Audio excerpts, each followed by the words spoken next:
राज और राघव दोनों एक ही उम्र के भाई हैं, एक ही चेहरे के जुड़वां भाई हैं। यहां तक कि 24 साल की उम्र में भी राज तूफानों, तेज दिमाग में कुशल है। लेकिन कई लोग उसके शांत स्वभाव से भयभीत थे। राज बचपन में राघव के साथ छेड़खानी करता था। राज उसे धोखा देता था और वह सारे नाटक प्रेम से बैठकर देखता था। पिता हरिकिशन और मां गोमती ने अपने बेटे के इंतजार में 5 साल बिताए। कपड़े की दुकान के मालिक हरिकिशन उर्फ हरि रत्नपोल में अपनी 3 मंजिला दुकान चला रहे थे और उनका प्रभुत्व राज और राघव संभाल रहे थे। दोनों का एक ही चेहरा। 10 साल की उम्र में राघव स्कूल में गिर गया। 5 टांके माथे पर आ गए। उनके संकेत से सभी ने राघव और राज को पहचान सकते थे। दोनों का भरावदार चेहरा, सुंदर आंखें और सूजे हुए गालों पर पड़ने वाले डिंपल ने उसके चेहरे को आकर्षक बना दिया। दाढ़ी रखने का विरोध उनके पिता का उपहार था। पहले से ही क्लीन शेव पर जोर दे रहे थे।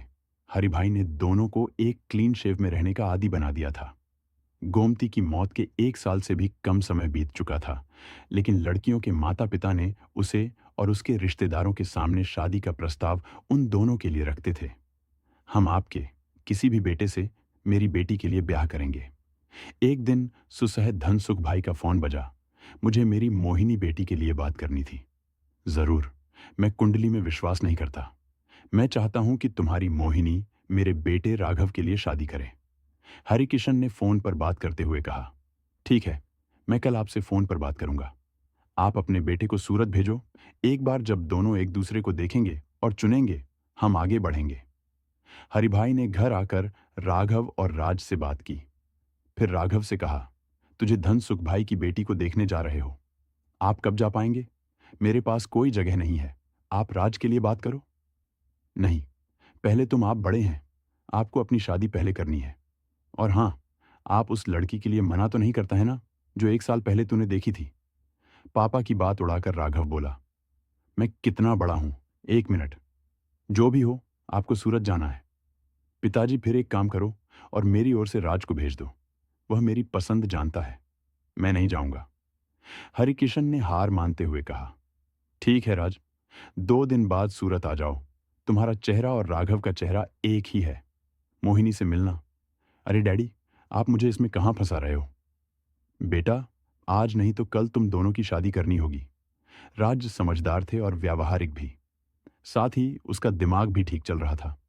राघव को कहा, चलो चलते हैं। साथ नहीं, मैं नहीं आ सकता। मैं 5 दिनों के लिए क्रिकेट की प्रैक्टिस करने जा रहा हूं। अभी मैं नेशनल लेवल पर हूं। मैं इसे छोड़ने वाला नहीं हूं। अगर आप जाना चाहते हैं तो जाइए। मेरे लिए आप जो भी लड़की चुनेंगे, उसे स्वीकार करूंगा। राघव ने हरी झंडी दिखाते हुए बोला, ठीक है राज, आपको 2 दिन में सूरत जाना है। आपको लड़की पसंद आने के बाद राघव के सामने देखते हुए हरिभाई बोले।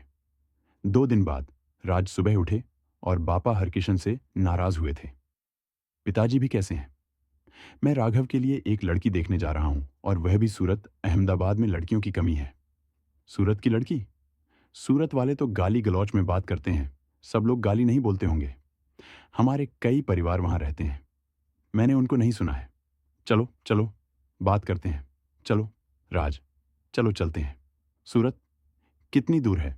पिताजी, मैं आज सूरत के लिए कार ले जाऊंगा। मेरे मोबाइल पर उनका फोन नंबर के साथ मुझे पता भेजें। देख तो ले तेरे मोबाइल में, तो मैंने तेरे मोबाइल में सारी जानकारी भेज दी है। व्यापारी हरिकिशन अपना हर कार्य में मुसद्दी से करता था। राज ने तुरंत अपनी जीभ बाहर निकाल दी और बोला, ओके ओके, सॉरी, गर्मी के मौसम में कौन बाहर जाना चाहता है? 9 बजे ड्राइवर ने गाड़ी को साफ कर दिया था और वह जाने के लिए रेडी था। क्रिकेट प्रैक्टिस में गए राघव ने फोन करके कहा, सॉरी राज, लव यू, तुम अपना ध्यान रखना। राघव, तूने मुझे सूरत भेजकर मेरे गुस्से को बढ़ावा दिया है और करके अभी तू मुझे और गुस्सा मत दिला भाई। इसमें क्या हुआ? मैं तुम्हारे लिए जाऊंगा, बस वादा करता हूं। और फोन काट दिया। ऐसे तो कोई लड़की पसंद करने जाता है? मेरी मां होती तो हम साथ जाते, ठीक है? मैं राघव के लिए जा रहा हूं। पिताजी भी मुझे हर वक्त भिड़ाते रहते हैं। मुझे हॉस्टल भेज दिया था 1 साल में। मैं मां की जिद से वापस आ गया, बस। राघव उन्हें प्रिय है, मैं नहीं। वह कुछ ना कुछ करता है और डांट मुझको मिलती है। खैर, वह मेरा भाई है, मैं उसके बिना नहीं रह सकता। राज सर, हम सूरत पहुंच गए हैं। यदि आप मुझे पता दिखाते हैं तो मैं इसे गूगल मैप में डाल दूंगा। मैंने इसे गूगल पर कर दिया है। मैं आपको दिखाता हूं। एक काम कर, तू किसी अच्छी होटल पर गाड़ी खड़ी कर दे। राज भी गाड़ी के बाहर देखकर होटल ढूंढने लगा। फोन बजते ही उठाया। सामने से आवाज आई, मिस्टर राज। बोलिए। हाँ, मैं राज हूं। आप कहाँ पहुंचे? बस सूरत में एंट्री ली, फिर आप आधे घंटे में पहुंच जाएंगे। हम आपकी प्रतीक्षा कर रहे हैं। आपको यहां भोजन करना होगा। तकल्लुफ मत करो, मैं नहीं जानता, घर पर ही खाना है। ओके, कहकर राज ने फोन रख दिया। 1 बजे राज की कार धनुसुख भाई के बंगले में दाखिल हुई। 2 मंजिला बंगले के बाहर पर्याप्त खुली जगह थी। बंगला चारों तरफ से छोटे और बड़े पेड़ों से घिरा हुआ था। गेट की डिजाइन और इसकी कंपाउंड की दीवार पर नेम प्लेट सबका ध्यान खींच रही थी। मुस्कुराता हुआ राज अपने बंगले की तुलना कर रहे थे। मुस्कुराता हुआ राज मन में फिर भी बोल उठा, बहुत अच्छा बंगला बनाया हुआ है। जैसे ही वह बंगले में कार आई, उनकी नजर बंगले की पहली मंजिल की बालकनी पर पड़ी। एक खूबसूरत मनमोहक लड़की उसके लंबे काले बाल और पहनी हुई पोशाक को देखकर एक पल के लिए झिझक कर उसके सामने देखा। अपने चलने की शैली बदलकर बंगले के पोर्च में प्रवेश किया और मुख्य दरवाजे पर आ गए। जैसे ही दरवाजा खोला गया, धनसुख भाई उठ खड़े हुए और एक बड़े कमरे में ले गए। हेलो मिस्टर राज। बैठिए राज। राज अपनी रुबाबदार चाल से सोफे पर आकर बैठ गया। धीरे धीरे घर के सभी सदस्य इकट्ठा होने लगे। राज की नजरें बालकनी पर खड़े किशोरी को खोज रही थीं। धनसुख भाई के घर में बैठे हुए राज मन में सोच रहा था, मैं इतना उत्साहित क्यों हूं? मैं राघव के लिए एक लड़की देखने आया हूं। धनसुख भाई राज को देखते ही रहे थे। उनकी पत्नी सुनंदा उनके बगल में बैठी थीं। उन्होंने नौकरों से कहा कि वे डाइनिंग टेबल तैयार करें। मैं राघव के लिए आया हूं। मैं राज हूं, राघव का 1 मिनट छोटा भाई। राज मुस्कुराते हुए बोला, मुझे पता है राज, तुम दोनों भाई एक जैसे दिखते हो। तुम जुड़वां हो ना? हाँ, पर मेरे भाई के माथे पर लिए हुए स्टीच के निशान से हम दोनों अलग लगते हैं। इसके सिवा हम दोनों एक ही लगते हैं। एक सुंदर पतली शरीर वाली एक युवती लाल फ्रॉक में हॉल में प्रवेश करती है। लंबे बालों की मालकिन, पतला चेहरा और उसकी कातिल आंखें, लंबी पतली नाक और गुलाबी गाल। उसकी लंबी गर्दन पर मोती का हार पहने हुए था। उसे देखकर जैसे राजकुमारी को देख रहा हूं, ऐसा लगा। मनमोहक मोहिनी अपनी मां के पास आकर बैठ गई और राज को और नम आंखों से देख रही थी। बेटा मोहिनी, ये मिस्टर राज है, हरिकिशन सेठ का बेटा। वह अपने जुड़वां बड़े भाई राघव के लिए आया है। डाइनिंग टेबल पर खाना लग चुका था। राज और धनसुख भाई डाइनिंग टेबल पर आए। खाते समय पर डाइनिंग टेबल पर राज की आंखें मोहिनी को खोज रही थीं। खाना पूरा होने तक भी मोहिनी डाइनिंग टेबल तक नहीं आई। राज उसे ढूंढ रहा था। धनसुख भाई और राज सिटिंग रूम में आए और दोनों बैठकर बातचीत करने लगे। मोहिनी ने अपनी मां सुनंदा से कहा कि वह राज को बहुत पसंद करती है। मैं राघव से शादी नहीं करना चाहती। सुनंदाबेन को भी राज पसंद आया था, इसीलिए वह भी बहुत खुश हो गई। रसोई में क्या चल रहा था, उसने मोहिनी के पिता को बड़ी जिज्ञासा हो रही थी। राज की ओर आकर्षित मोहिनी रसोई से राज को देख रही थी। धनसुख भाई रसोई में आए और मोहिनी से कहा, मोहिनी, तुम राज को कंपनी दो, मैं अभी आ रहा हूं। और धनसुख भाई अपने कमरे में चले गए। मोहिनी तो राज से बात करने का इंतजार कर रही थी। वह मलकाती हुई आकर राज के सामने सोफे पर बैठ गई। क्या आप अहमदाबाद आना चाहेंगी? राज ने बैठते ही मोहिनी से पूछा। मुझे यह हर जगह पसंद है, चाहे आप कहीं भी हों। और मोहिनी हंसने लगी। फुल झड़ते हुए हास्य और आवाज की धुन से राज रोमांचित हो गया। मैं ही क्यों, मैं अपने भाई राघव के लिए यहां हूं। मुझे एक बात कहने दो, मैं ऐसे व्यक्ति को पसंद नहीं करती जो अपनी पसंद को दूसरों पर शादी के लिए डालता है। तो तुम्हारी ना है? हाँ, मेरी ना, राघव के लिए। लेकिन आप मुझे पसंद हो। मोहिनी को देखकर राज का दिल पिघल गया। मोहिनी पिघल गए दिल को प्यार में आकार देने के लिए काम करने लगी। क्या करें और क्या कहें? राज ने झटके के साथ खड़ा होकर बोला, मोहिनी की चलो, चलो बाहर, हम दोनों बाहर गार्डन में राउंड लगा कर आते हैं। बाहर? बाहर क्यों? बहुत गर्मी है, चलो मेरे कमरे में बैठते हैं। रसोई से सुनंदाबेन सीधे अपने कमरे में चली गईं, जहां धनसुख भाई उनका इंतजार कर रहे थे। धनसुख भाई ने अंदर आते हुए कहा, क्या बात है? सुलू मोहिनी मना कर रही है क्या? वह मना नहीं कर रही, लेकिन वह राज से शादी करना चाहती है। राघव के साथ राज का चेहरा देखने और शादी के लिए हाँ कहने से बेहतर है कि राज से शादी कर लें। क्या यह मोहिनी के शब्द है? हाँ, मोहिनी को राज पसंद है। तुम लिविंग रूम में देखो तो जरा वह दोनों कितने आनंद से बात कर रहे हैं। धनसुख भाई के दिल में बगीचे में खिलने वाले फूलों की खुशबू सुगंधित ठंडक देने लगी। वह अपनी पत्नी को रसोई में खुश होकर गले लगा लिया। लेकिन सुनंदा, अगर हम राज चुनते हैं तो राघव और उनके पिता को गलत संदेश नहीं जाएगा, है ना? बदला लेने की भावना दोनों भाइयों में पैदा नहीं होगी, है ना? अरे यह सब जाने दो, क्या करना चाहिए अब वह सोचो। सिटिंग रूम में बैठे हुए राज और मोहिनी के चेहरों पर खुशी थी। राज ने तय किया था कि मोहिनी के पिता फोन करके उसे बताएंगे कि उसे राज पहले पसंद है। धनसुख भाई को राज ने कहा, मैं अपने भाई के लिए मोहिनी को पसंद करता हूं। यह कहकर राज ने उसकी आंखें, दोनों उसके होंठ के साथ मोहिनी के सामने आंख दबाकर सहज चूमा। मोहिनी शर्म शर्म हो रही थी। अगर हम बगीचे में होते तो राज, मैं आपको आपको जरूर का जवाब दे देती। मोहिनी ने भी मन ही मन अपनी पलक झपकाते ही जवाब दे दिया।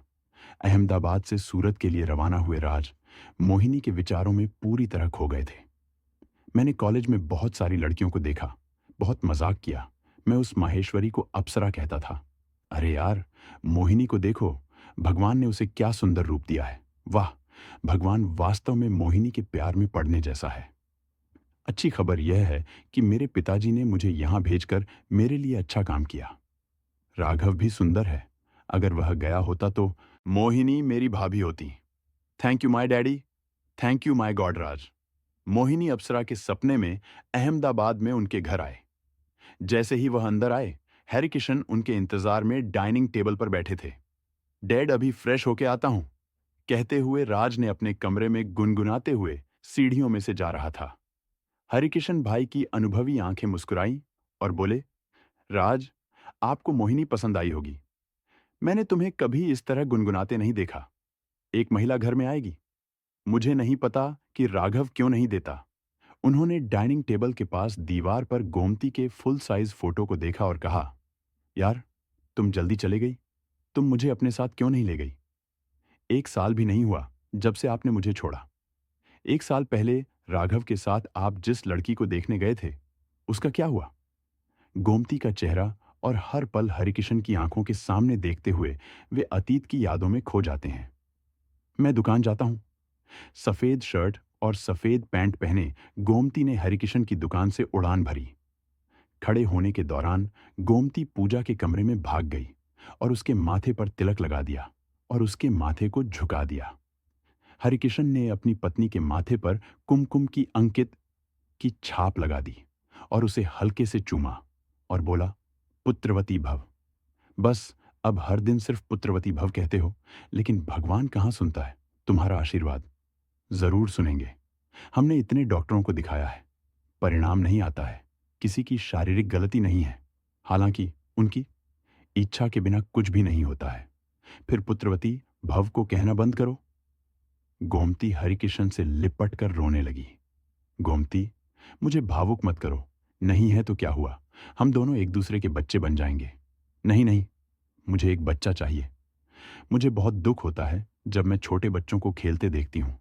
मैं उनके साथ खेलना चाहती हूं, लेकिन क्या होता है? अरे यार, अब मैं तुम्हें पुत्रवती भव नहीं कहूंगा। बस हरिकिशन दुकान चला गया। हरिकिशन के खास दोस्त उसे संकट में देखकर बार बार यह सुझाव देते थे कि वह बच्चे को अनाथालय से गोद ले, लेकिन हरिकिशन ने उसे ध्यान में नहीं रखा और इस बार हरिकिशन ने उसकी बात मानी। मैंने आश्रम का पता भी ले लिया। हरिकिशन की आंखें चमक उठीं। मैंने आश्रम को फोन किया और रविवार को आश्रम आने की अनुमति मांग ली है और हम मोहम्मदवाद जाकर आश्रम से बच्चे को गोद लेंगे। अपने मित्र को बात करते हुए हरि बोला। जब वह रात 9 बजे घर गया, तब वह खाना खाते समय चुपकी से खाना खा रहा था।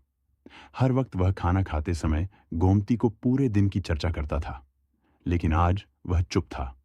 खाते समय चुपचाप बैठे हुए हरि को देखकर गोमती बोली, क्या बात है? आपको बात क्यों नहीं कर रहे हो? खाना तो आपकी पसंद का बना हुआ है। खाना तो बहुत अच्छा बनाया हुआ है तूने। बहुत प्यार से खा रहा हूँ, लेकिन कल हमें मोहम्मदवाद जाना होगा। इसके बारे में मैं सोच रहा था। क्यों मोहम्मदवाद? वह तो हम कल जाएंगे, तभी तुझे पता चलेगा। रात को सोते समय भी हरि को कितनी बार पूछा, पर हरि कहे तो ना।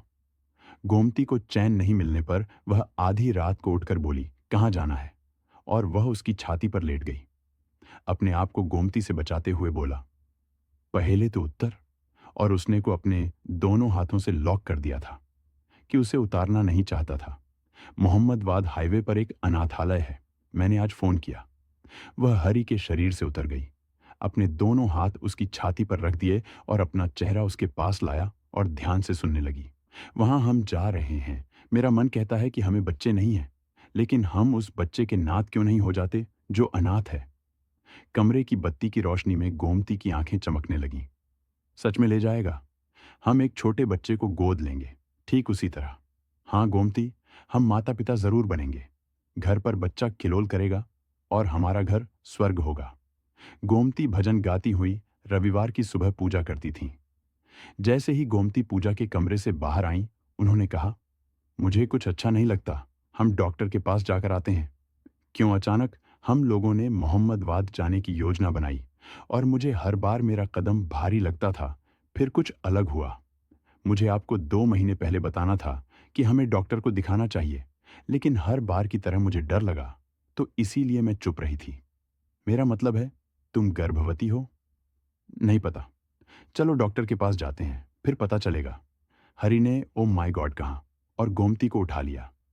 वह इसे अपने बनाए मंदिर में ले गया।